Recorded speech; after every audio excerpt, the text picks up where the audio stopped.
تقريبا ما كانوش راضيين منذ بداية الموسم، ما كانوش راضيين.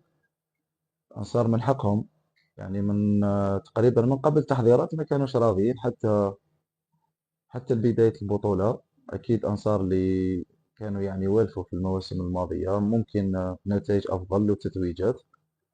أكيد هم يفكروا فقط إلا في التتويج. التتويج ما يكونش يعني، يكون بعمل، يكون بالصبر، يكون يعني آزر توقف ورا الفريق. من حقهم نتفهموا يعني الغضب تاعهم.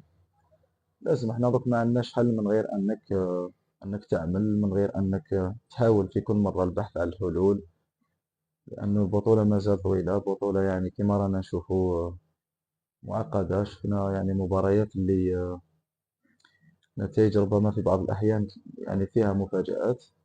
اليوم نقدر نقول باللي ما كناش على الأقل ما كناش نخسر مباراة اليوم. بالنظر يعني شفنا يعني اللاعبين يعني بذلوا مجهود كبير. فيه بعض الفرص الضائعة، يعني حتى من ناحية امتلاك الكرة. يعني كانت عندنا امتلاك الكرة أمام فريق اللي معروف أنه فريق أكاديمي يلعب كرة قصيرة، فريق اللي يحتفظ بالكرة. اليوم شفنا يعني شفنا الفريق تاعنا هو اللي كان متحكم، ولكن الفعالية والفرص هي اللي كانت قليلة اليوم.